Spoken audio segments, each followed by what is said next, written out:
Hi, this is Dee over at Aloha Astro, and just a reminder before we get into a look at Mercury Retrograde, I have now added a shop to my site. For those who might be looking for Soul Space Shop, I have shut that down and put the shop into alohaastro.com all in one place. So if you're looking for that, that's where it is. And I am still conducting a contest every month, a monthly drawing at the full moon for a free reading. So when you visit Aloha Astro, you'll see a pop-up to join the newsletter, and that will enter you in. If you are already on my newsletter and you've done this, you don't have to do it again. So let's take a look over here at planetwatcher.com, where we can look at August 12th, 2017 at about 9 p.m. and that is tomorrow. That is when we have the planet Mercury turning retrograde. Over here it says the upcoming transits for the week of August 5th. So they are projecting ahead. The days listed here, some of them have already passed. The actual Mercury retrograde will be occurring tomorrow, the 12th, at about 9 p.m. Eastern Time Zone. And here we see that the planet Mercury is in the mutable earth sign of Virgo.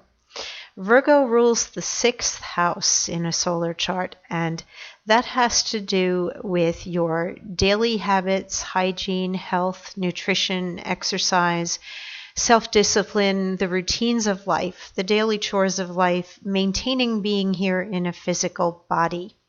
It also has to do with service-related work, how you serve other people.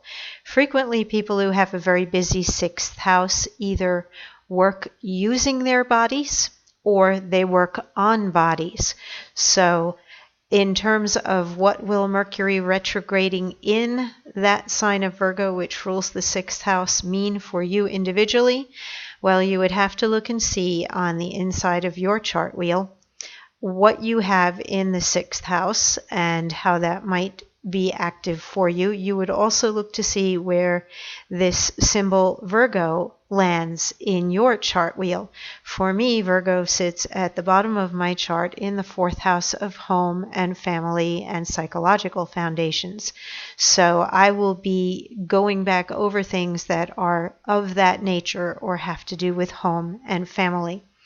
And interestingly, during that Mercury retrograde time period, I am probably going to be tearing apart some flooring in a bathroom and redoing a bathroom. So I will be doing some reworking of things. One thing that a retrograde Mercury is good for is going back over things.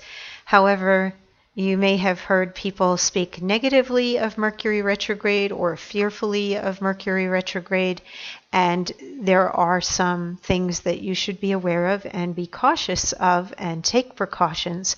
And that would be anything having to do with travel, transportation, and communication and plans that you make. If you initiate something new at a Mercury retrograde, you may not get an instant response to things. For instance, if you decide to quit your job today and then go out tomorrow and begin to apply for jobs and go on interviews, you may be waiting for callbacks during that time frame. You might not get a quick response. You might not move forward into a new job. You might find that your appointments get canceled or your contact information is lost. Those are little Mercury retrograde types of tricks that come up.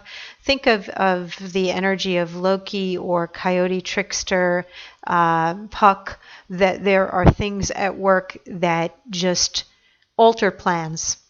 And sometimes whatever you begin under a Mercury retrograde, if it's a fresh thing, like I'm going to sit and write my new novel, and you sit down and write a couple 100 pages of a book, then later when you go back and look at it, you might decide to revise it or redo it, or you might have some other technical difficulties that prevent that book from coming to completion or being published as it is, and that it needs to be reworked, re-edited, rewritten, whatever.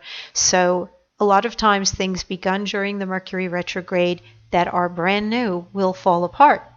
It is good for reworking old plans and old things, going back over things. Since it will be in Virgo, I think that some of the things we can look at doing again, which I myself have started. Are you exercising enough? Have you fallen off your exercise regimen? Are you eating well, or have you slipped up? What happened to all those supplements you bought and now they're sitting there gathering dust?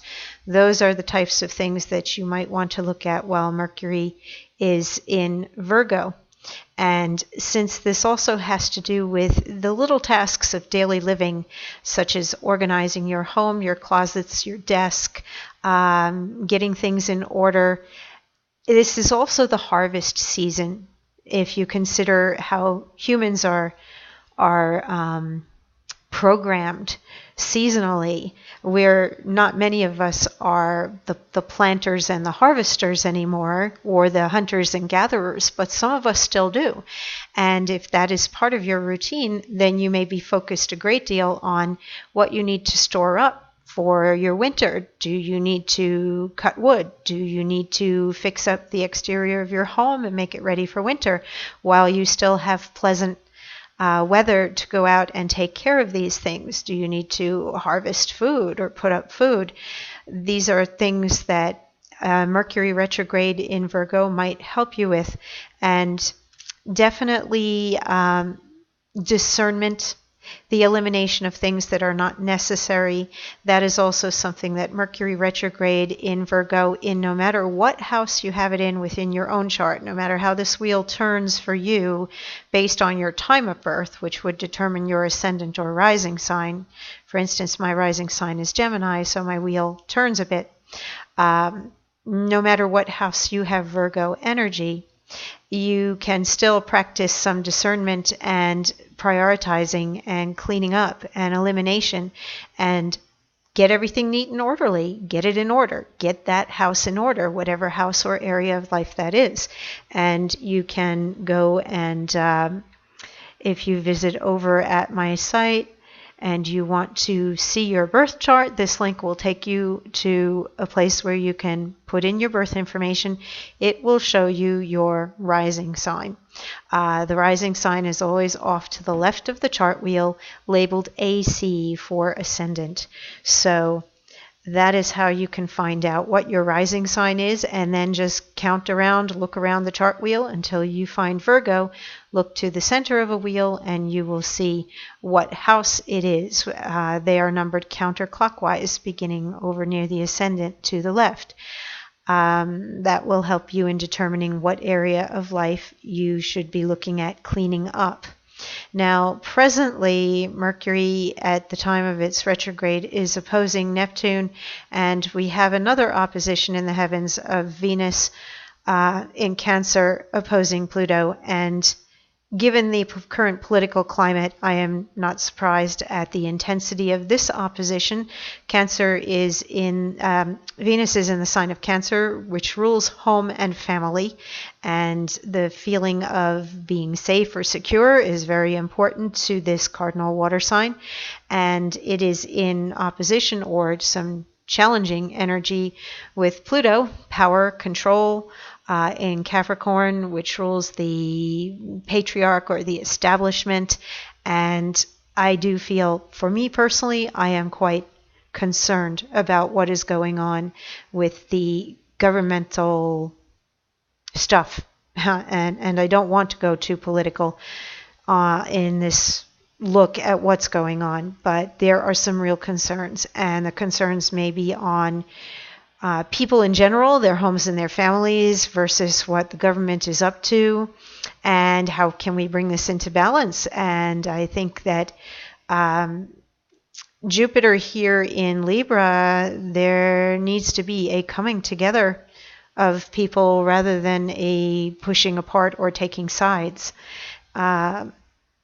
We also have this opposition going on between Mercury in discerning Virgo, prioritizing Virgo, and Neptune, a planet of beauty, healing, inspiration, sacrifice, rescuing, saving, also illusion and deception, our beliefs, what we would hope for in terms of the best, or how sometimes we create fantasies in our minds, especially the whole role of fantasy. I would say, wake up, wake up. Like, what are you telling yourself that might not be true? Or what are we as a society not looking at that might be incredibly important right now, that is going to make a difference in our ability to have peace, to have happiness, the qualities of Neptune. And self-illusion, self-deception in your own personal life, watch for that. Very often it's not that other people are there. It's not that other people are telling us an untruth. It's very often that we are choosing to not see things as they really are. So pay attention to what you are thinking or saying, and look at your thoughts and feelings before you open your mouth and give voice to something. And examine your beliefs, particularly belief. And some people may be turning toward the spiritual side and then looking at the material world and wondering, well, where is that manifestation? Why is it not here yet? We have a lot of analytical energy here versus a lot of faith or intuitive energy, and finding a balance between those two might be challenging at this point in time. That will only last for a number of days with both of these, because both of these planets move quickly. Mercury moves quickly, and so does Venus. So they will be falling out of those aspects before too long. But right now they may be creating some fear and some worry in people's lives. And be supportive of others to the best of your ability, and do not negate or diminish somebody else's concerns or fears or worries. You don't have to hold their belief, but don't ridicule or belittle them because of it. We have a wonderful grand trine going on, and this has a lot of courage and creativity and a desire for a change and a desire to reach higher, both on a grand scale as a group of people and also in our personal lives, coming together with a shared commonality. So perhaps this will instigate or initiate something, as we have transiting moon tomorrow joining Uranus, and that calls for change. Saturn in Sagittarius is reaching for, it wants to create a foundation based on higher ideals. And we have the very heroic, courageous, and creative energy of Mars and the Sun in Leo together. So that is what's up in the heavens at the moment. And here we also have a quincunx going on with Neptune, Pluto, and Mars and the Sun. That's that green triangle there. And this may be literally an ordained moment of action, that it is time to act upon things or bring things into being. As Mercury retrogrades back, it is going to come back to Leo when it stations direct on approximately September 5th. It will be at 28 degrees of Leo. Now, interestingly, that is also the degree that the solar eclipse will be involved with. So the solar eclipse of August 21st, we are going to have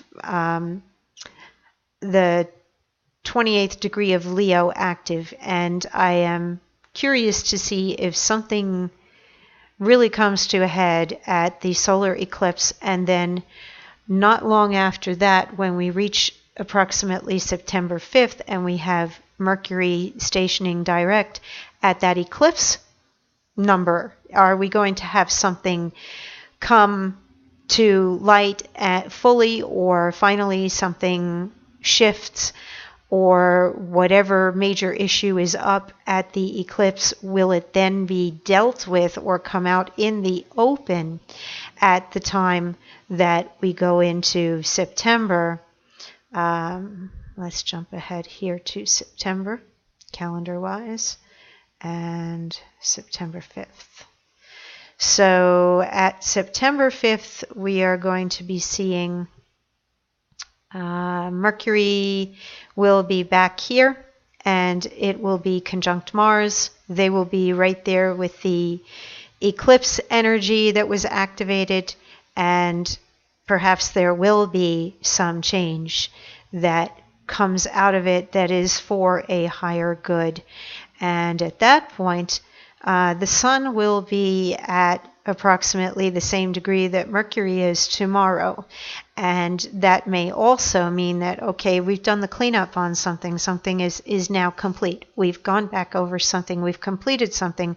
And now we are ready to get on with life. And perhaps things will normalize a bit, be a bit more stable. A lot of intense energy over the next couple of weeks, everybody. Hang on tight. Do what you need to do. Just put one foot in front of the other and be kind to each other. Be patient, be kind, and speak the truth. Everybody be safe, happy, and I will talk to you again as we look at the 21st coming up.